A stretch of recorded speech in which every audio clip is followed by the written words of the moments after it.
terms of looking like and acting like professionals, at least as long as I was there. So congratulations, especially to those of you involved in the organization, Olivia especially, and to Dr. Hedrick and his wife, because they were very instrumental in making it look so great. And I'm sure securing the golf and country club, but that was really well done. It's the first time in 15 years I haven't worn a tux, and I didn't have my tux with me, and it's the only time I think I've ever been there and felt underdressed. So it won't be that way next year. So anyway, we'll go ahead and get started. Thanks, Dr. Burns.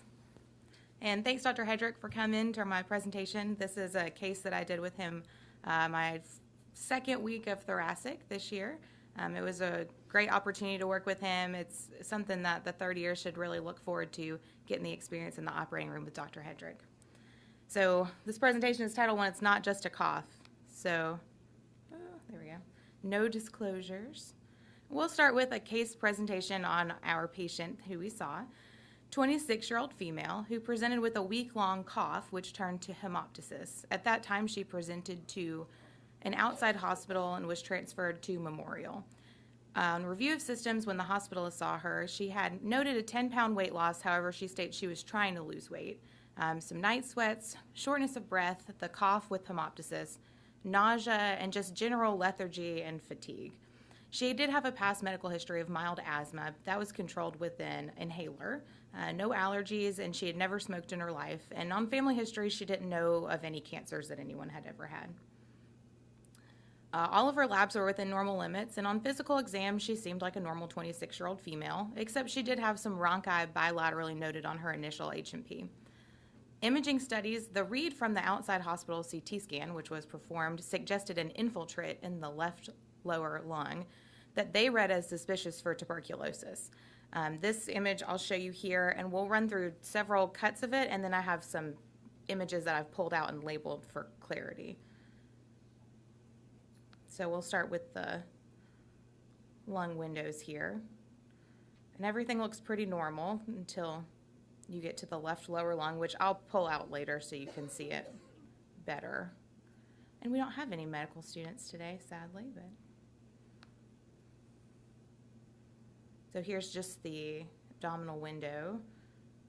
So you can kind of delineate the mass better. And like I said, in a second, I'll pull out the slices, but note that area there.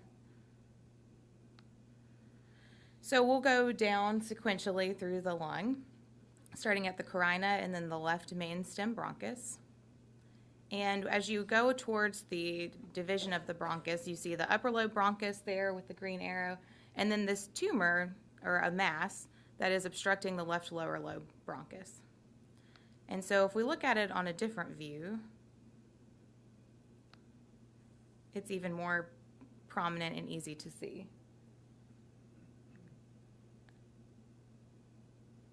And like I said, I'll pull out a kind of arrowed picture here in a second, but you can see that mass there and then some kind of atelectasis post-obstruction changes there. And on the lung windows. Sorry, these are from Memorial, so they're videos.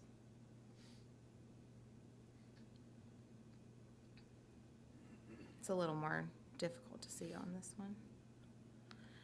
And so here we'll start again with the carina and moving down outwards towards the division of the bronchus. You see the upper lobe bronchus, which does appear to be open, and then the lower lobe bronchus, which would appear to be obstructed by tumor.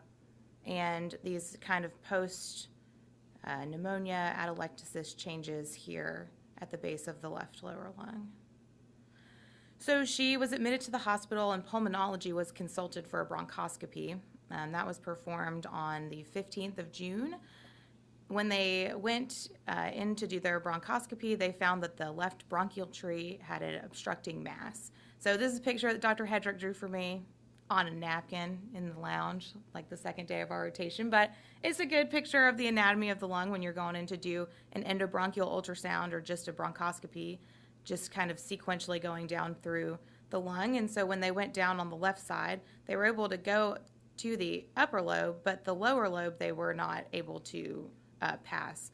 The mass was large and friable with spontaneous bleeding, and they took biopsies of it.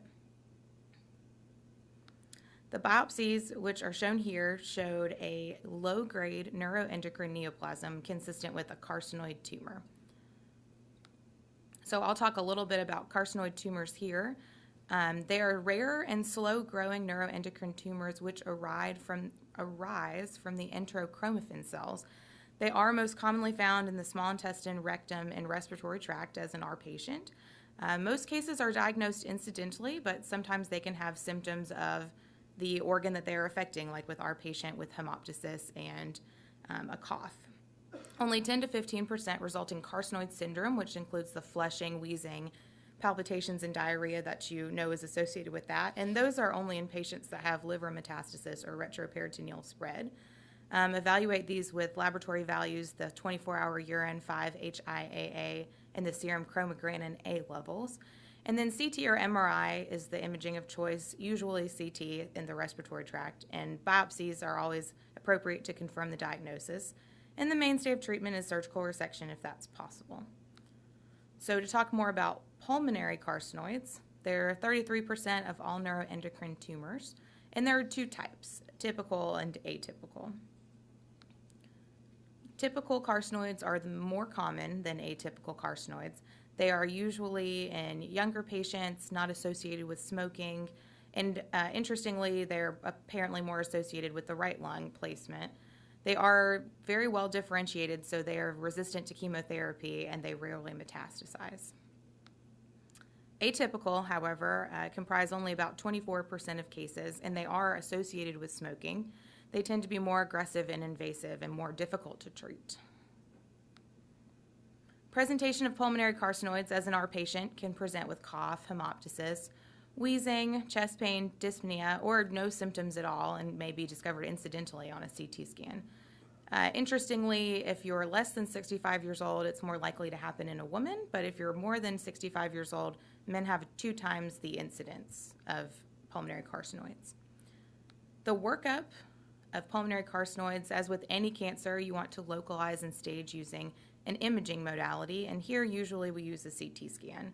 Bronchoscopy or an endobronchial ultrasound with biopsies can be performed to obtain a tissue sample, and PET-CT has kind of emerged as a superior modality for checking for metastasis or further evaluating the mass.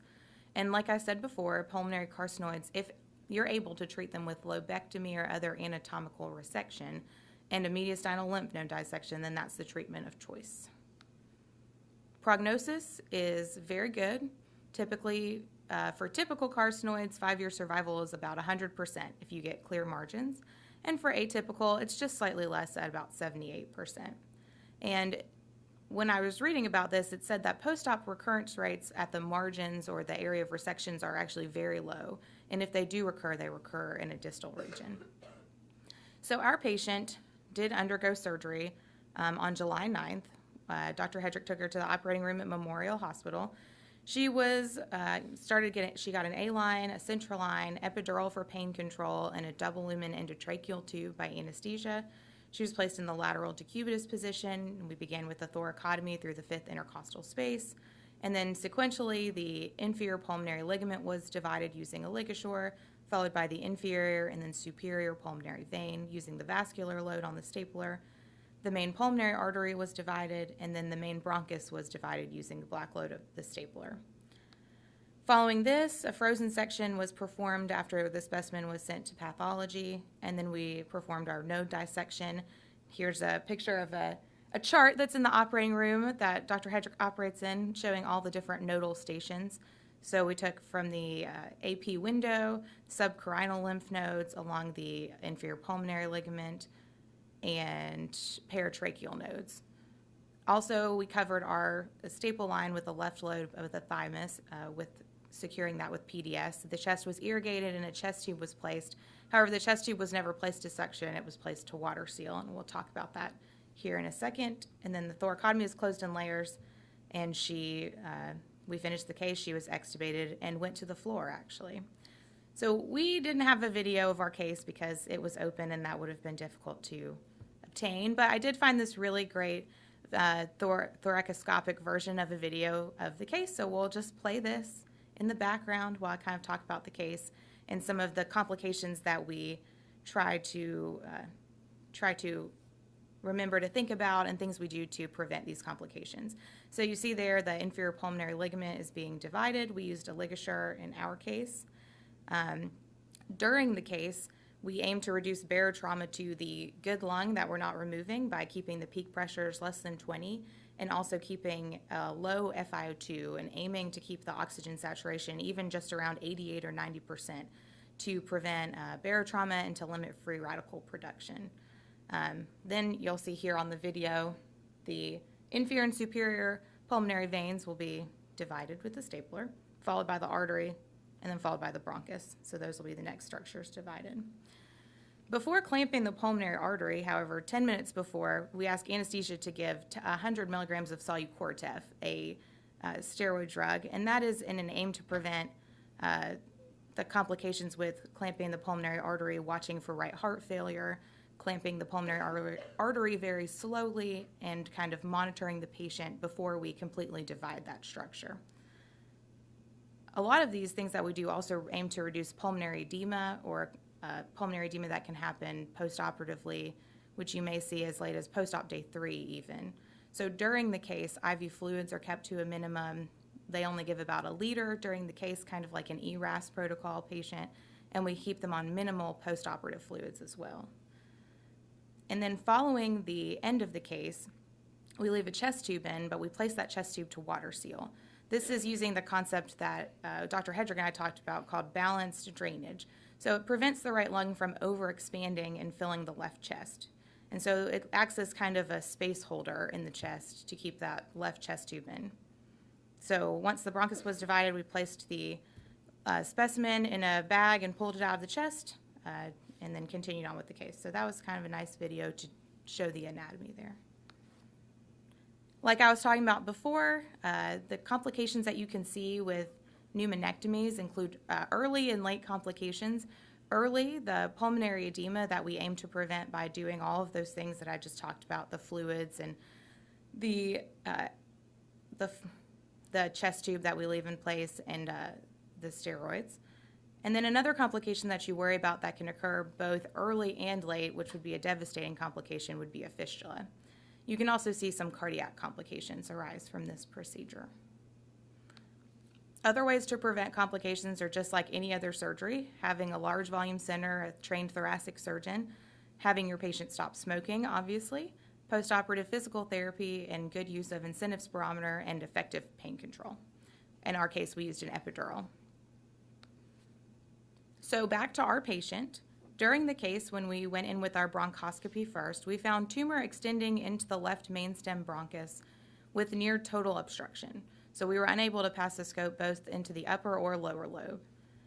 When we did our surgery, our surgical findings including a large hilar mass and no way of salvaging the left upper lobe. There was just no way to get a good margin on that lobe, and our only choice was to do a pneumonectomy. When we sent the frozen section to pathology, we went with the specimen to make sure that our margin was clear, and it was clear according to the pathologist that we spoke with. Here are a few really great intraoperative pictures that were taken from the pathology report. Let's see if I can use this. So you can see here is our cut margin of our left mainstem bronchus, and that's our staple line, which was deemed to be clear of tumor. And then this is open, the staple line is open, and you're looking down into the lung, and you can see the mass right there filling the lumen of that left mainstem bronchus. This is a picture kind of looking the opposite direction. So the mass has been cut in half, and now you're looking back towards the mainstem bronchus from the periphery. So you can see the opening of the left upper lobe bronchus. So it's not actually inside. It was just so large that it was filling the lumen and unable, makes it difficult to pass a scope through. And then you can see kind of the similar picture here, and that's just another cut of it. And then this is what that reflects on the CT scan, which I thought was interesting. They pulled that out on the pathology report. So the pathology report came back and showed what we expected, a carcinoid tumor. That was typical. Now, sometimes you do have to be careful because typical biopsies can sometimes come back as atypical carcinoid tumors. So we were happy to see that this fully reflected a typical carcinoid tumor. It was 4.3 centimeters and well differentiated. The margins, like I said, were negative. And the only lymph node that was positive was one that was grossly adhered to this specimen. Otherwise, all the lymph nodes were negative, the other 7 lymph nodes that we dissected, and there was no pleural involvement. Our patient was then extubated and admitted to the floor. She had an epidural placed prior to surgery, which provided excellent pain control. Her chest tube was removed on post-op day 2, and her epidural was removed, and she was discharged home on post-op day 3. So pretty short hospital stay. Here are kind of the post-op day 1, and then I'll show you the post-op day 3 x-rays. You can see the chest tube is in place and the left lung has been removed, and you kind of see the typical presentation of fluid and air in the chest where the lung used to be. And that goes back to our concept of balanced drainage, where we keep that chest tube to water seal on that side in order to prevent any mediastinal shift. Post-op day 3, the chest tube has been removed, and as typical with post-pneumonectomy patients, the fluid level is elevated, and that's just the normal course of the physiology. But that's her post-op day 3 x-ray. Her right lung does not seem to have much atelectasis and seems to be doing pretty well. And she did great. She was young and healthy, so that was a good thing. So generally, these patients, there's not a well agreed upon follow-up that these patients receive, but there are 2 societies, the North American and the European Neuroendocrine Tumor Societies, and they basically say the same thing, where you follow them at 3 months, 6 months, and then every 6 to 12 months for a period of what they say 2 to 7 years, or every 3 years for life. And that's just with either labs and a CT scan or just labs. Now, our patient talked to Dr. Hedrick and Jeremy, the nurse practitioner who works with him, and they saw her earlier this year, and she was doing well. She did see Dr. Daniel, who is an oncologist at Memorial, and there's no plan for any adjuvant chemotherapy for her. She is planning on getting a follow-up CT scan in January, however. And so this was an interesting case for me. It was a fun case to do with Dr. Hedrick, a really good learning case. Really interesting to kind of follow the patient all the way from the beginning through the pathology and then to the end of the case, and then an opportunity to look up all of these different nuances about carcinoid tumors and how to treat them. So thanks for letting me present, and I'll take any questions.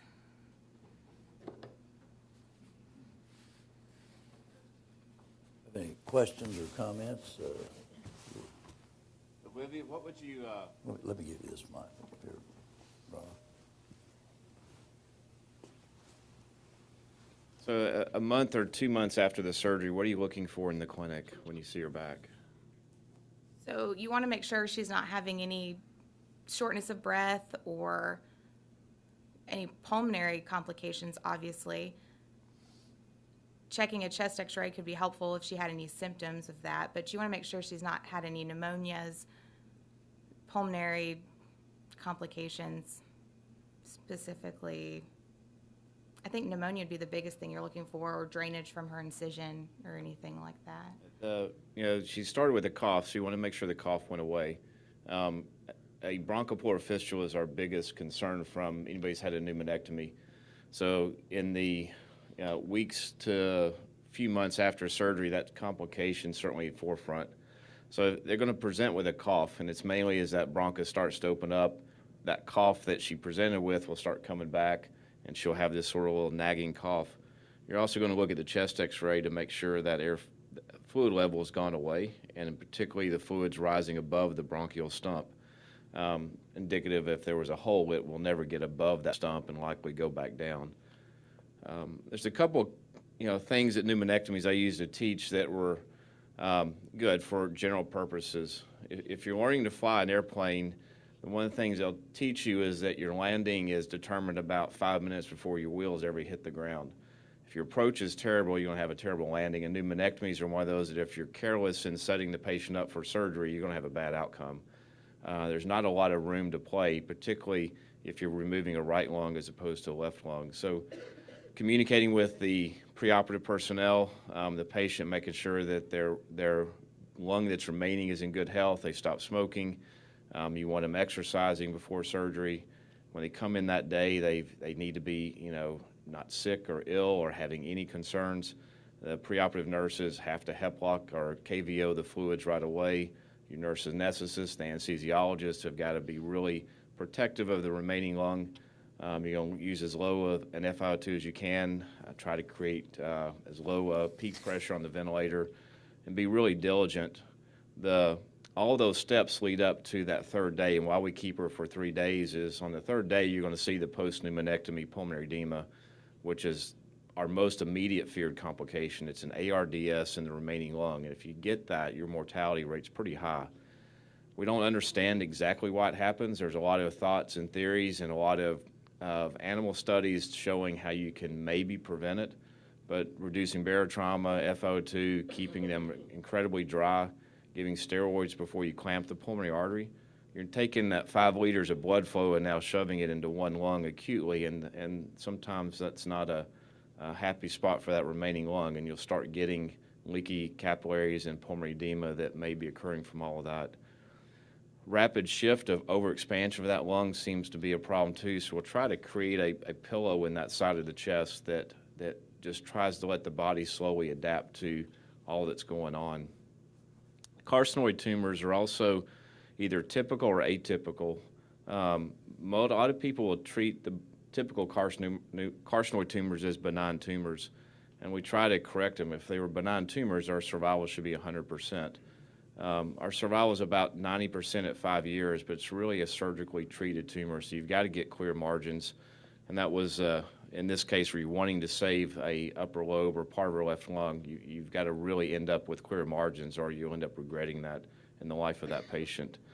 They all come from the same cell line, so you either have typical carcinoid tumors in the lung, atypical, and then you have small cell lung cancer, and they all come from the same neuroendocrine cell line. So preoperatively, there can be some confusion as to which spectrum you're dealing with off of just a needle biopsy if you don't have adequate tissue. A PET scan can be helpful, as you mentioned, but more so if it doesn't light up, it's probably confirming a typical carcinoid tumor. If it lights up, you probably have an atypical carcinoid tumor. If it really lights up, you need to really start thinking, could there be a small cell component to it? So good job. Not really any other comments. Let me ask you a couple questions while you got the mic. The bronchopleural fistula and the terrible effects from that. I know it's just a single staple line. That's enough. You don't have to do a belt and suspenders and ligating that bronchus. So on your left bronchial stump is less likely to have a fistula. Your right is more likely. We're more fearful of a right pneumonectomy, and our mortality and morbidity is a lot higher. The right lung's bigger. That stump sticks up in the air, so it's not as protected. Where in the left side, it kind of withdraws back into the hilum, and the aorta and all the tissue there tends to help covering it. We always cover it. We used to use intercostal muscle flaps, and they're pretty wimpy, and I'm not convinced they do anything. We'll use thymus as our omentum in the chest. It helps cover things, so we'll swing the thymus around, and that's what we did on this case to cover the stump. We tried buttressing with collagen matrix. We tried all kinds of other different products. I think we're back to native tissue. Don't devascularize the stump, and be gentle with the tissue. So you don't really have enough length of bronchus to put like a double staple line or something like that, do you really? I mean, it's pretty short, isn't it? Yeah. Both sides. If you leave it too long, you end up with sort of a sinus cavity that mucus will stay in there, and it can constantly create irritation and erode. So you try not to leave much of a stump at all. Okay, and then as far as the lymph node part of it, you're always going to do a lymph node dissection in a carcinoid, a mediastinal lymph node dissection. Yeah, there's not a lung resection you're not going to do it. One, we're judged by that, and that's a good criteria. You want to get at least 10 lymph nodes. I know there was more than 10 if you're taking the whole lung out. But that's one of our markers, and what you'll sometimes come back in where they called it off of a needle biopsy, and we're getting such tiny amounts of tissue with the navigational bronchoscopies and these other less invasive ways of getting tissue. It's not uncommon that you come back with a mixed cell tumor or something slightly different than what the the pathologist had originally read.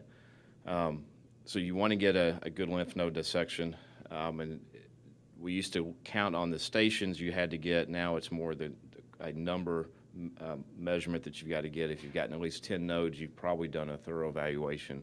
And even though it's a typical carcinoid tumor, we'll still see a occasional nodal involvement.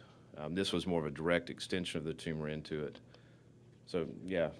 Now, the chest X-ray that you mentioned long-term, remind me what a pneumonectomy chest X-ray ought to look like 6 months later. 6 months later, you want On the to involved side. you want to see the fluid completely fill that chest, and that's confirmation. You want to see the cough completely go away, which is second validation that there's not a fistula there. And you want to see that right lung hopefully not overexpanded. The heart's going to shift and the mediastinum's going to shift, but we try to minimize how much it shifts, as opposed to 25 years ago when I started all this, we would suck the air out. You know, the heart would slide way over to the left chest. It'd help fill that space. We thought that was a good thing, but sudden overexpansion of the right lung is not healthy for it. So as much as a whited out operative side and a little shift as you can on the non-operative side is the ideal chest X-ray. Dr. Witherspoon has a question. Why did you do her open instead of with the scope? So good question. You can do these with a scope, and there's a psychological or a theoretical benefit to doing it with a scope. I've done them, but I end up with the same incision at the end because I can get a lobe out of a tiny incision, but I've got, our thoracotomy incisions are like this. They're not huge, and you don't cut the rib or break the rib like we used to do. So we've learned how to do them better, but I end up making that same incision at the end. I think it's shorter operative time if I just jump straight to that instead of go through this exercise and then the end to make an incision to get it out. I think they hurt less because you're still not cranking the ribs open to do it. If I try to pull a pneumonectomy out of that specimen, I mean, you're filling the bag full. You still have to, you're traumatizing that intercostal nerve more. When we do the thoracotomies, one of the things we do is we'll take the intercostal muscle and nerve off the rib so the retractor is bone on bone, and you're trying to be gentle with that intercostal nerve. I think I traumatize it less. But I've done them, but I don't think there's a benefit. At least I can't perceive that. Dr. Murray? If you suspected a bronchopulmonary fistula postoperatively, beyond imaging, what would be your first modality of evaluation? Or maybe are there any special consideration for bronchoscopy in post-pneumonectomy patients? Yeah, so if we suspect it, we jump on it right away. Meaning, if I see the air fluid level, I mean, it's fairly, your clinical indications may be subtle, but in our minds, it's one of those things that if the fluid level is not getting above that bronchus and they have this persistent cough, we're going to go back and not just bronch them, but probably put a scope in them and see if we can demonstrate the fistula. And don't want to let it get to where it's opened up significantly. You've delayed too long. You've got infection in the chest, and you've got the one lung that they're living off of now in bad shape because you'll get in a situation it's hard to get out of that. So we're quick to just go back to the operating room, but and having scopes and the technology in the world we're living today, even though I may have done this with thoracotomy, I would put a bronch in them, you'd have them intubated, and I'd put a scope in the chest, and you're going to look for bubbles. And if you see anything at all, you're gonna go right back to it. Try to close it primarily, and put a bigger muscle flap or something over the end of it. If you were closing that, you would use sutures versus a staple. Yeah. Okay. All right. Yes, Dr. Barker? Yeah, Rob, thanks for coming.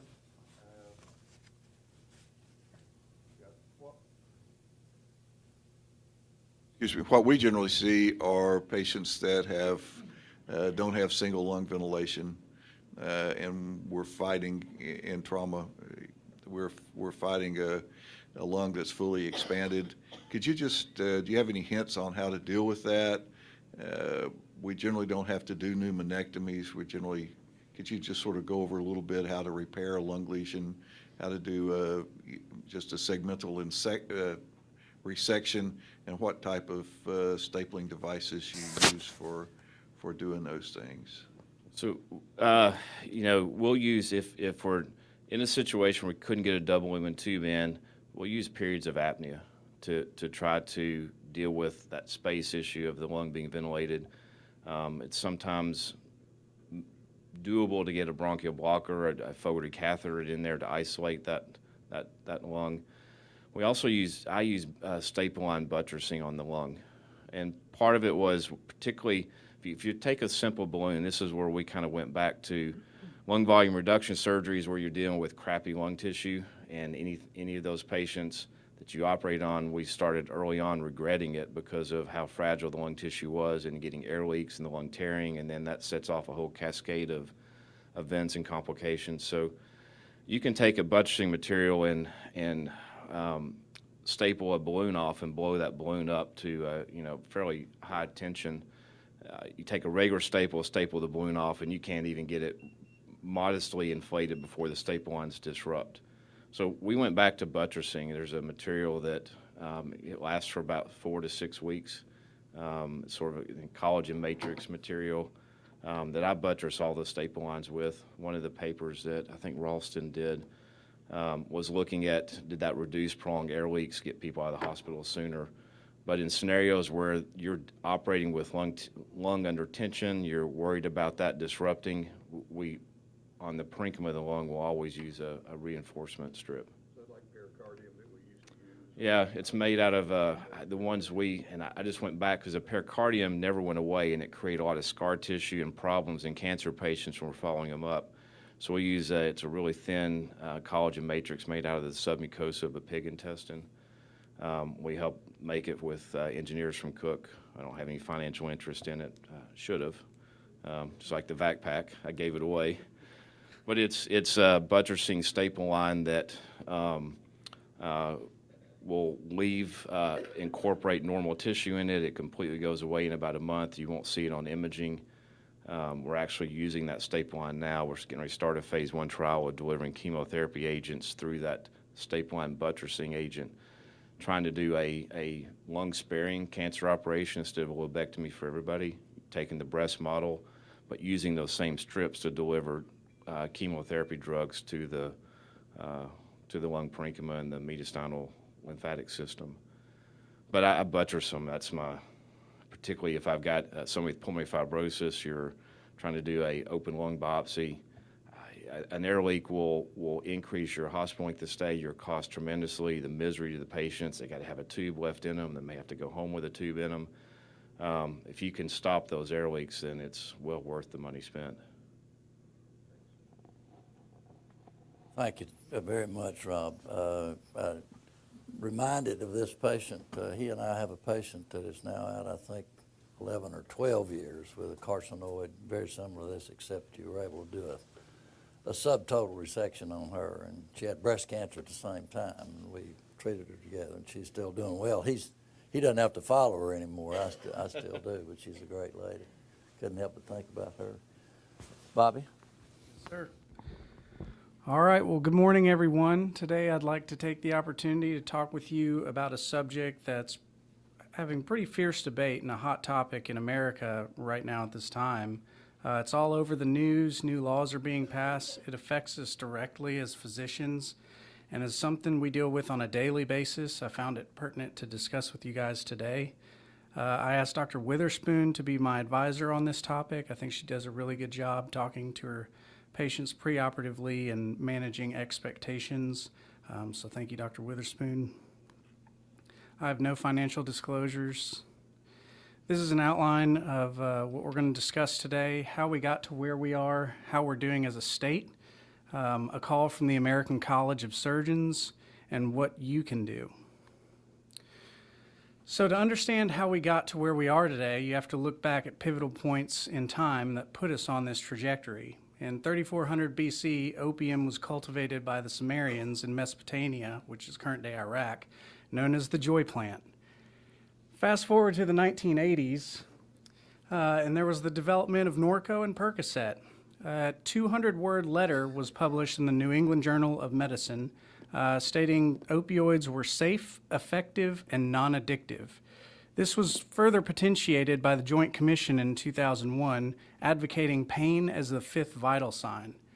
As you can see, by 2010, there were 259 million opioid prescriptions written, enough for every adult in America to have a bottle. And by 2016, opioid addiction has quadrupled since 2000, 59,000 overdoses in 2016 alone. It wasn't long ago, surgery in particular, we didn't ask as much about pain. We didn't use a 0 to 10 scale. Everybody kind of got PRNIM injections. Well, various forces came together, increasing the visibility of pain, having the Joint Commission standards, and the idea that opioids were completely safe. And then through 30 years of experience using opioids, more long-term and higher doses and for chronic pain, we now know that there's very little benefit in long-term pain management and addiction's high. If you want a little more information, this book by reporter Sam Quinones gives a fascinating sociological history. It's basically a biography on the opioid epidemic. The notion that oxycodone is not addictive becomes this mainstream thought following the 200-word letter I referred to that was sent to the New England Journal and published in the 80s. It talks about addiction and how it has devastated hundreds of cities, small towns, and suburbs across America and how it happened. I'd like to thank Dr. Barker for allowing me to steal this from his office. While he was in a case, he recommended the book to me. So let's talk about the facts. The fact is that 91 Americans die every day in the U.S. from opioid overdose. Over 1,000 people are treated in the ED each day for opioid-related problems. The United States represents 5% of the world's population, yet we consume over 80% of the world's opioids. Surgeons write 10% of all opioids in this country, second only to pain specialists. This is a graph from the CDC, and they estimated in 2016, 60,000 deaths from there were 60,000 deaths projected from opioids in the U.S. They weren't far off, with 59,000 being the number. And as you can see, over the past 2 decades, we're still seeing increases in both prescription and illicit opioid-related deaths. So that was the United States. Well, how are we doing as a state? Since 2010, as you can see on the graph here, we've consistently averaged 5 more deaths per 100,000 people in the U.S. on average. That continues into 2016.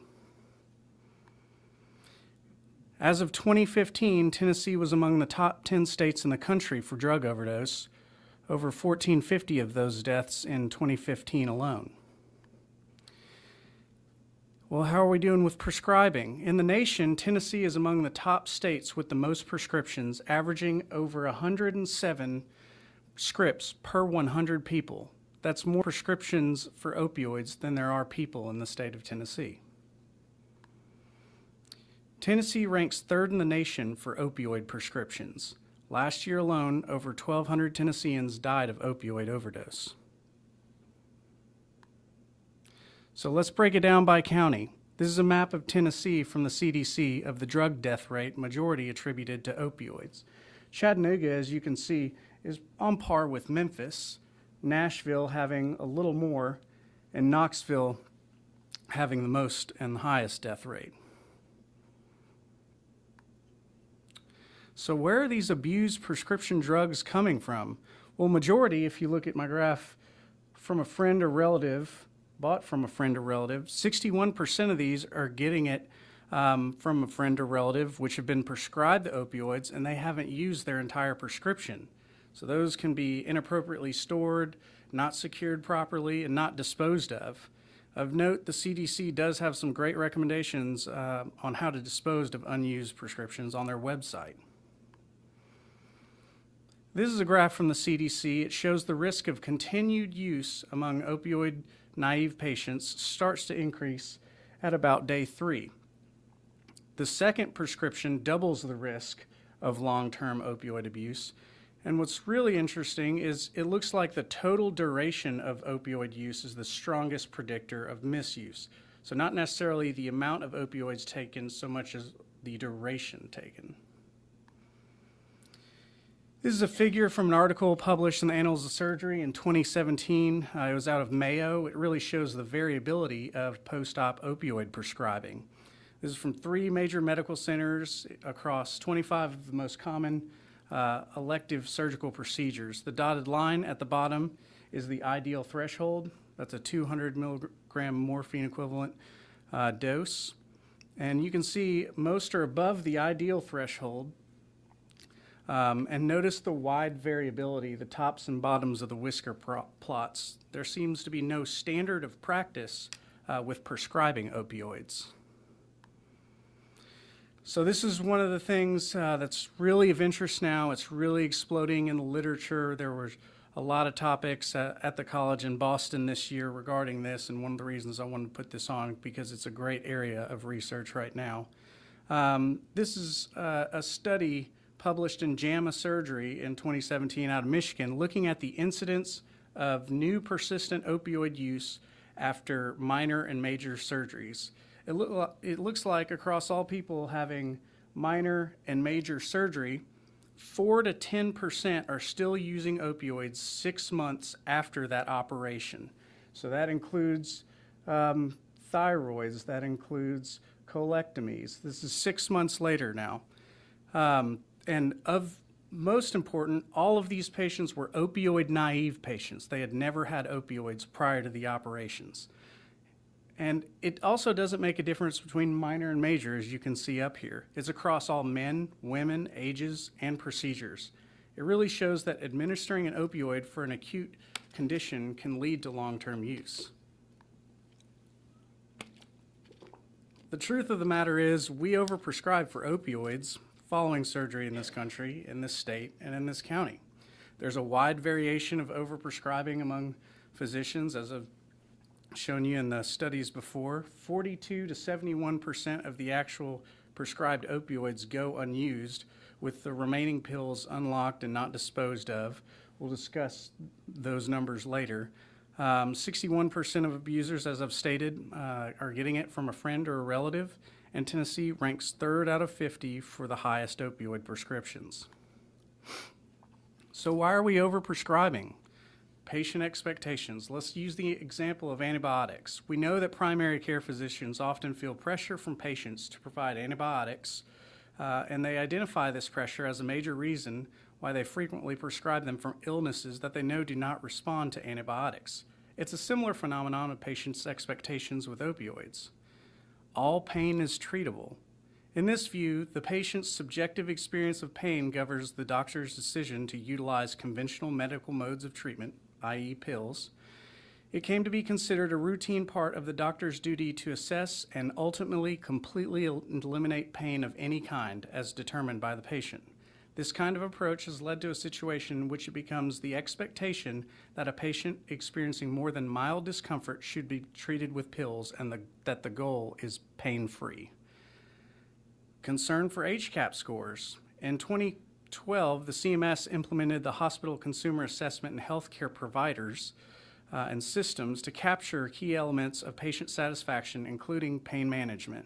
There are now concerns that HCAP scores and measures could inadvertently incentivize clinicians to overprescribe opioids after discharge to ensure satisfactory ratings and reimbursement.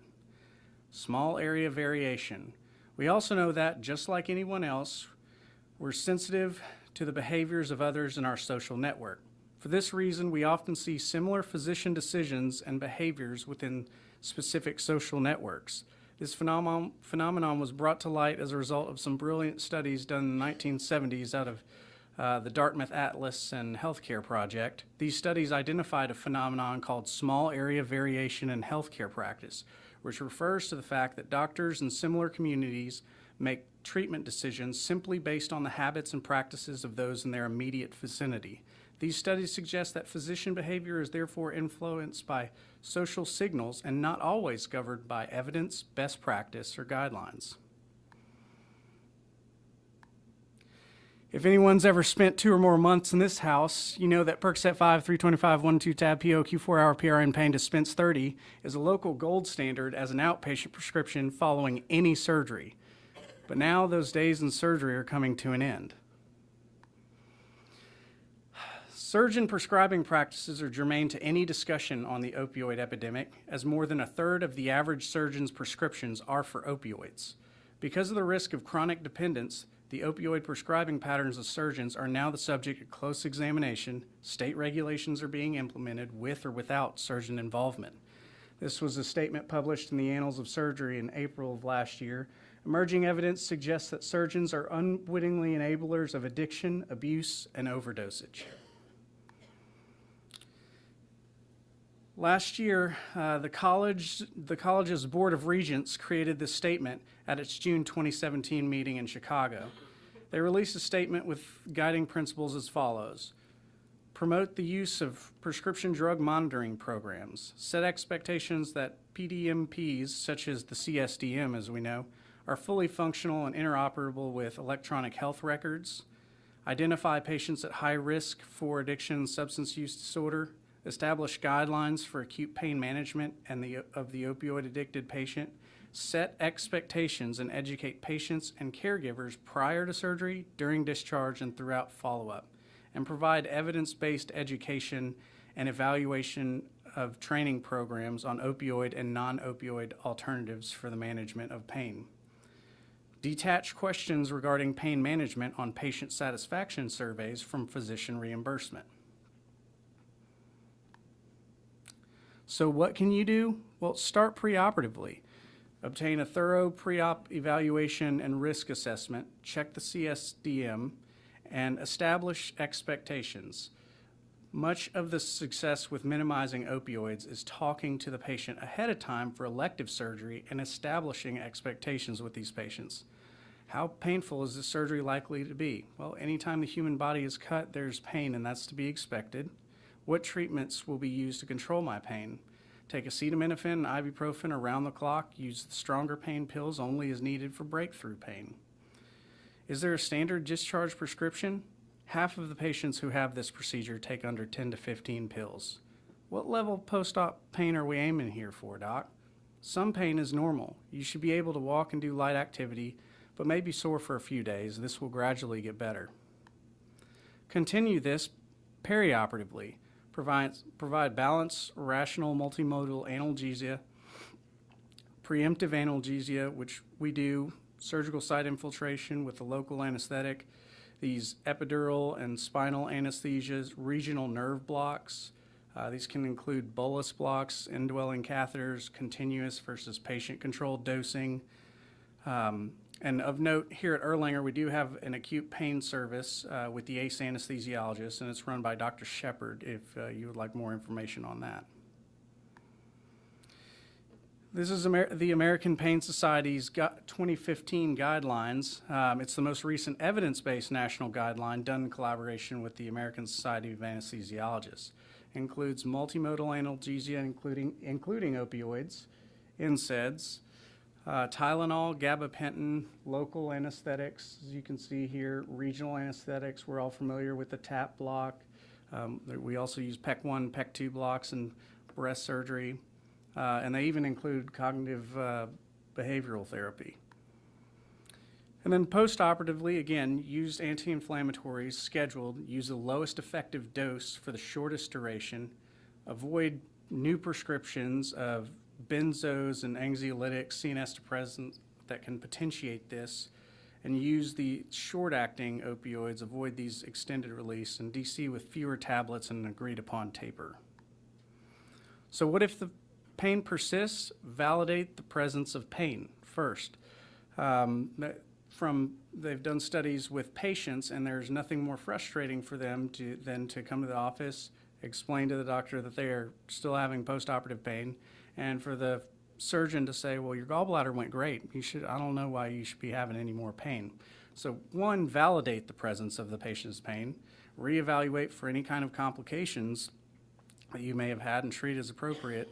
You can adjust your analgesic taper and regimen and come up with a post-operative plan with the patient, and refer early if additional help is needed to a pain specialist. They really are starting from ground zero if you refer them a patient that you've been prescribing opioids 6 months after an inguinal hernia and can't seem to get them off of it. And Chattanooga has several pain specialist groups. There's specialists in pain management, consultants in pain management, Tennessee Valley Pain Management, just to name a few. This is a study published in the Annals of Surgery in 2017 out of Dartmouth that looked at 642 patients having common surgical procedures. There was a wide variation of prescribing, 20 to 120 tabs. Of those, a mean of 28% were actually taken. But note the median numbers prescribed in the procedure, or during the procedures. Let's see, here we go. Over top, 20 for partial mastectomy, 20 for partial mastectomy with sentinel node, 30 for a gallbladder, 30 for a lap inguinal hernia, 30 for a open inguinal hernia. And of note, it should be noted that all these studies that I'll be presenting here and forward, they use the baseline of oxycodone 5 milligrams as the prescription. So this is the equivalent of 20 Percocet 5s. And you can see that the median numbers prescribed versus the average, the percentage of pills actually taken. So of those 20 pills prescribed for a partial mastectomy, about 15% were actually taken. Of the gallbladders, the 30s prescribed, about 33%, so 10 pills were actually taken. Again, this is a study of 642 patients. From this data, they identified the number of pills that would fully supply the opioid needs of 80% of the patients undergoing these operations. And these are their suggestions. You can see the numbers right here, which I know, personally speaking, as an intern, these were far lower than what I was prescribing. Another reason I chose this topic. And if these were the actual numbers prescribed, it would reduce the number of opioids initially prescribed by 57%. This is an article published in JACS in October, so a couple months ago, out of Hopkins, recognizing that 1 out of 16 surgical patients become long-term opioid users. They devised a multidisciplinary expert panel to establish a consensus on ideal opioid prescribing for select common surgical procedures. And here they have similar numbers as the study that I previously mentioned.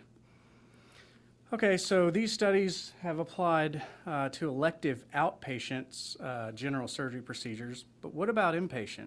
So this is a study published in JACS in 2017 out of Dartmouth, and they looked at 333 patients that were discharged home after bariatric, foregut, liver, pancreas, and colon surgery.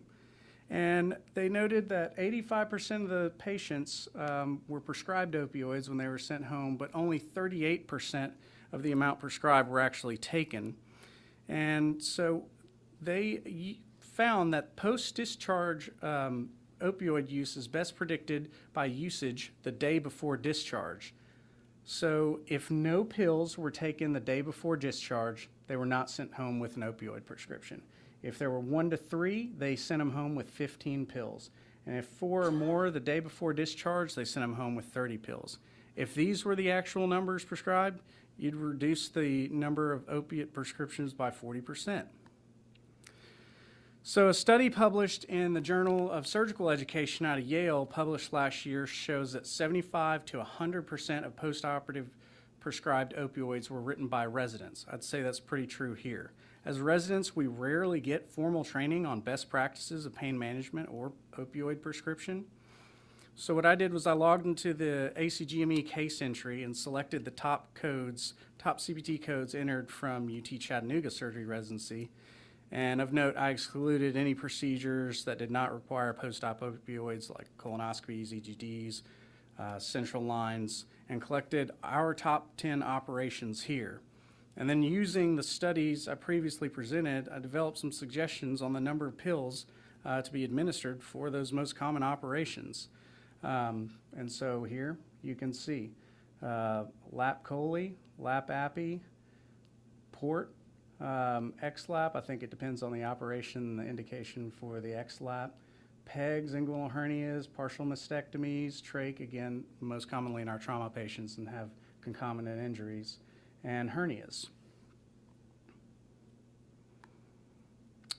Dr. Burns always likes for us to talk about the cost of medicine, and just to further identify that this is becoming an ongoing problem. Narcan's now available over the counter at Walgreens and CVS. You can go there and you can get a Narcan nasal spray. It comes with 2 nasal sprays of 4 milligrams each, and the cost is about $135 per package. These are my references. And finally, just to put it globally into perspective, Dr. Arnold here took me to Guatemala this past spring. There's Dr. Dowden and myself. And we performed 10 open cholecystectomies. And the only postoperative pain plan was Tylenol and walk, walk, walk. All the patients went home postoperative day 1. So I think in a broad sense, the opioid epidemic is in part a surgical disease. But we as surgeons have the ability to decrease the collateral harm that unfortunately results from the act of trying to relieve patients' pain and suffering after surgery. So with that, I'll take questions. Questions, comments? Laura, you wanna make a few comments about it? Give her the mic.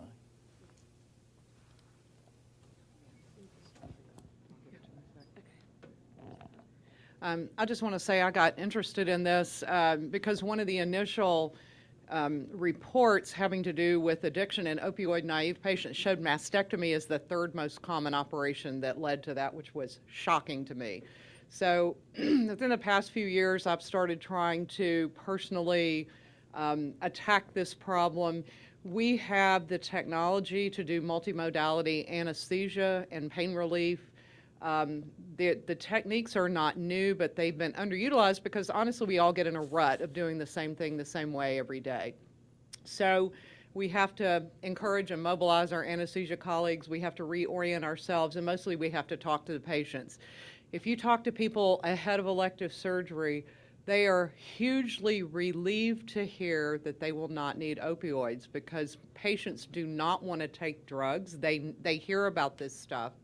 And so I would say for the breast cancer patients now, I have got my patients down to virtually 0 opioids no matter what operation they do. And it's taken some effort. I'm still trying to work out what's exactly the best pathway, the best protocol for the patients. But in general, mine are taking 0. If you look at some of the survey data having to do with partial mastectomy, the median number of pills taken was 0. So now I give 0 for partial mastectomy. I give barely any if they have a sentinel node biopsy. And for a lot of the mastectomy patients who stay overnight now, they go home with 0 because they take 0 post-op. We're doing, we've got anesthesia doing blocks now that are almost brainlessly easy to do that any of us could do, and we probably need to learn to do them because they're doing the erector spiny plane blocks and the hemithorax now in the back. They're very, very easy to do with ultrasound guidance. Interestingly, it seems like it doesn't matter what drug you infuse. You can use ropivacaine, you can use Exparel, you can use ropivacaine, which is much shorter acting, but it seems to have the same effect. If the patient wakes up pain-free, they never develop pain. So this stuff is fascinating. This is absolutely on the surgeons to cut out the front end of a lot of these prescriptions. We have to do that. And the elective surgery is the easy target. Inpatient emergency stuff is a little harder. And with regard to people that are opioid addicted already, I think the best way to manage those patients is just maintenance. I tell them they can take their maintenance drugs at home at their maintenance rate. I tell them that we cannot chase their pain if they're opioid dependent because we can't. We can't escalate their dose. It won't help them. So they just go home and take their same dose and work that out with their pain management doctor. And one of the good things about that now is that in Tennessee, you can't get a prescription anyway, which, I just say, look, you're already getting drugs. I can't give you any because I've encountered that a couple of times in the last month. And just to add to that, about 1.5 years ago, maybe 2 years ago, as most of you know that work with me, I do all the prescriptions myself. That's something I know how to do on Epic. as well as before I'd write prescriptions, but I started writing for a maximum of 5 Percocets, and have not had a single patient, except those that were already opioid dependent, ask for more drugs in the period of time I've been doing it, which I think now is probably 2 years. But emphasizing that they can take the ibuprofen and take it regularly, because they do that. So it really does work. So you can really lower that. It's possible to do it, and it really has worked. Rob, you? That book is a great read. Not that anybody has extra time, but it sort of helps set the stage of how we got here. On 60 Minutes this past weekend, the lawyers from the great state of Mississippi dusted off their suits and are trying to use the same playbook that they went after the tobacco companies. Do you think there's a person, a company that can be held accountable for this?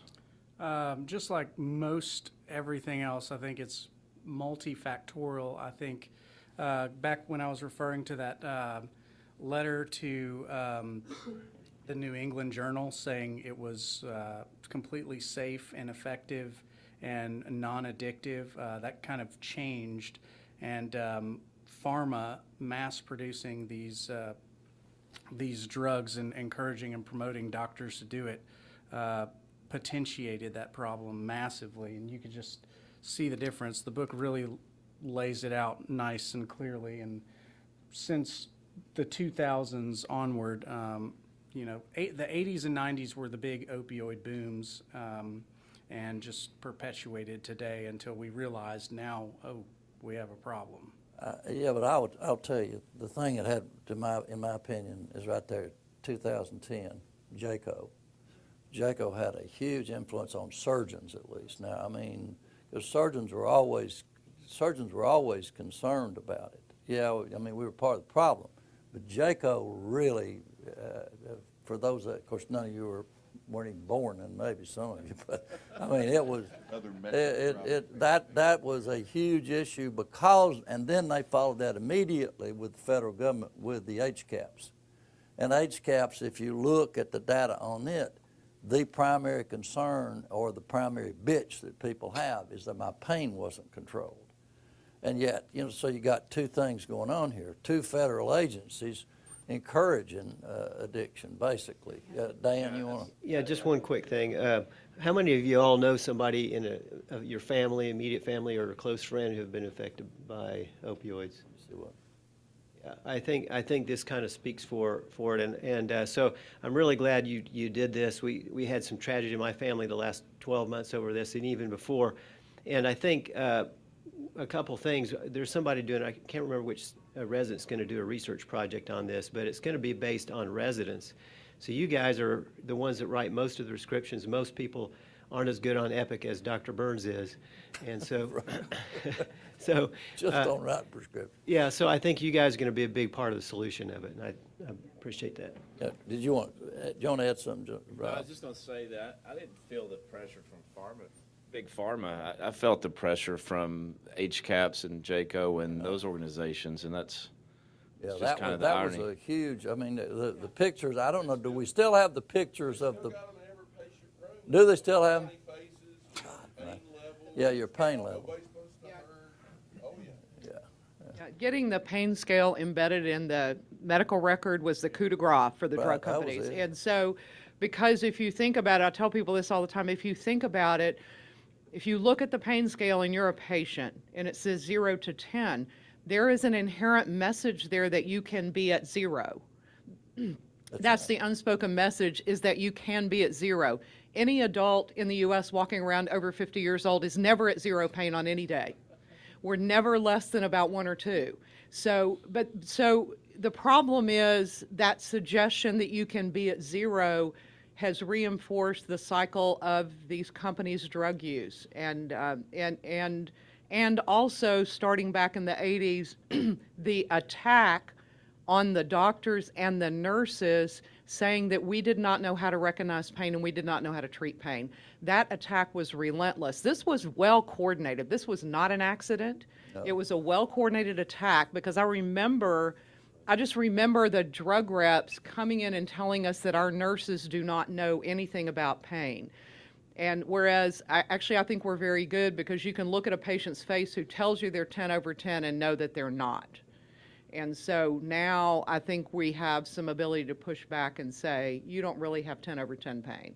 Or we're not going to, we can't help you with that. So Let me just add one brief thing. We're way past over but time, but about pain. How many people here know what Ondine's curse is? The patient-controlled anesthesia, just for your benefit, your point about you should be able to go to zero on pain. Are we using any patient-controlled anesthesia still, I would assume? Always be sure you tell the family, don't you push the button. Because I've had Ondine's curse arise several times in patients where the family was pushed the button because they presumed because they were groaning in their sleep that they were having pain, and this perception that they shouldn't be having any pain, and so they hit the button, and so the patient keeps getting that, and eventually, you know, first your CO2 regulator goes away from hypoxia, and then your hypoxic goes away, and you stop breathing, and you have to wake them up and give them something to make them think to breathe. So anyway, it's something you might want to look up. Ondine's curse. Ondine was a Greek goddess who had an unfaithful lover, and so she basically charged him with he had to think to breathe, so therefore he could not go to sleep. So he had to stay awake all the time. All right, great presentations, both of them. Thank you, Dr. Hedrick, for being here. Thank you, man. You're welcome. You're a great guy. God, beautifully done. Jesus.